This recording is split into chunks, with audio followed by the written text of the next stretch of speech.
Мелхиседек. Няма дати на раждане и заминаване. Елиазар Хараш. Мелхиседек е древен водач на атлантите. Не спада към човешка раса, нито към духовна. Това е божествена раса. Наричане първороден, което означава заместител на Бога. Бог се е въплатил в него, като го е направил Бог. Мелхиседек е велик посветен извън еволюцията. Бог го е родил без зачатие, без родители. Бог не зависи от тези ограничения. Бог го е родил в себе си, от силата си. Самият Бог го е образувал за своите цели. Енох казва, като видял Мелхиседек като дете на 3 години: това е печатът на древността. Мелхиседек е същество от древния свещен род, непадналите нефилими, т.е.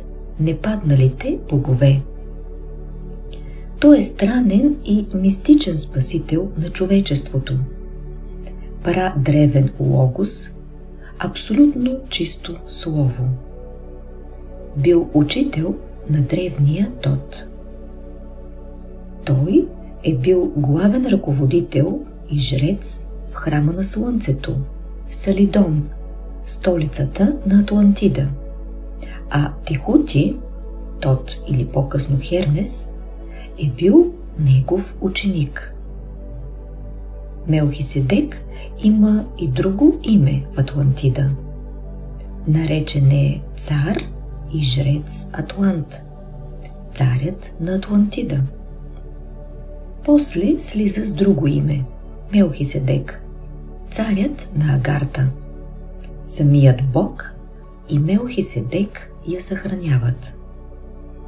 Тя е дом на най-чистите съзнания. Тези чисти съзнания са говорили на ватански език, както учителя го нарича свещеният праезик, праезикът на боговете. В древна Индия Мелхиседек има друго име. Там го наричат Дхарма Раджа, което означава царят на пълнотата, т.е. царят на истинността. Дхарма Раджа означава, че това същество има голяма власт. И тайна, и явна. Всъщност, Брахатма е друго име на царя на истината. Името му означава царят на истината, царят на правдата, царят на пълнотата.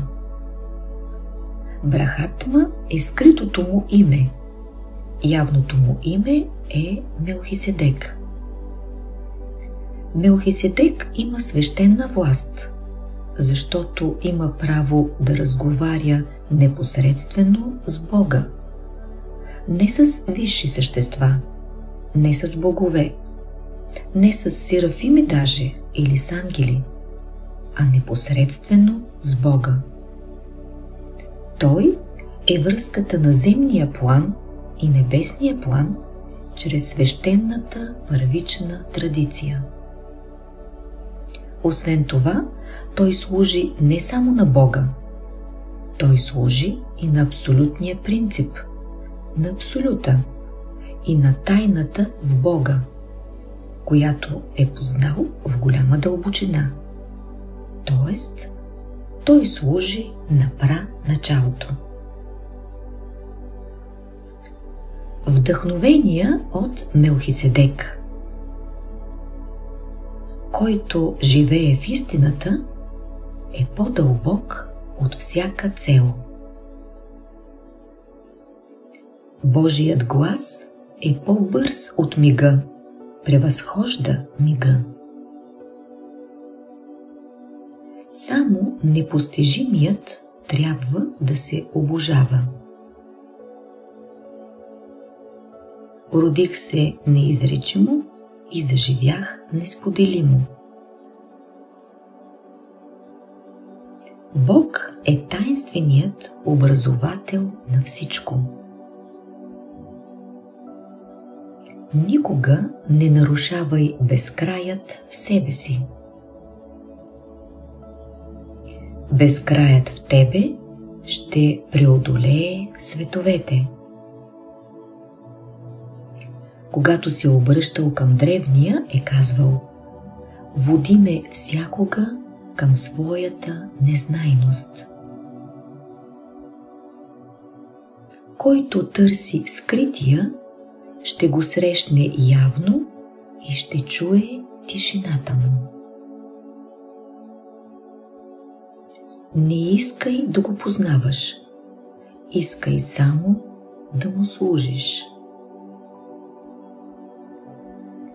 Самият древен не знае пътя към себе си, защото неговата безпределност постоянно се увеличава.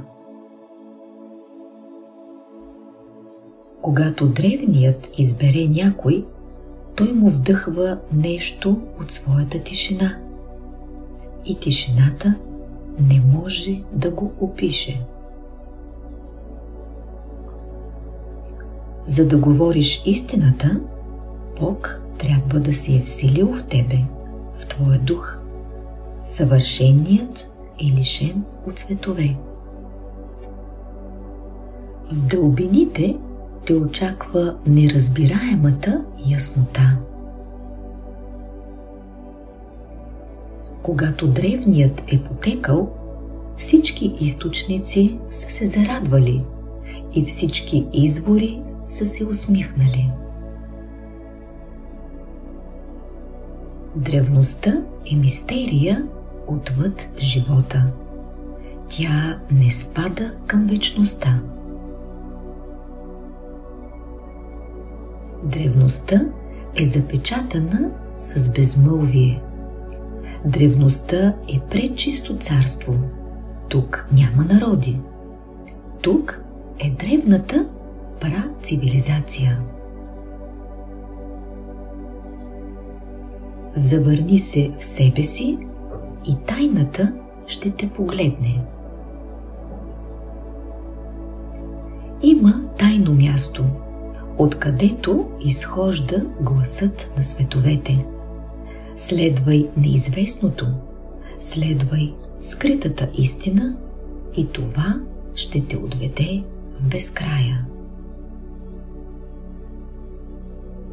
Две мощни оръжия има човекът – чистотата и мекотата. Чистотата отстранява, мекотата отсича.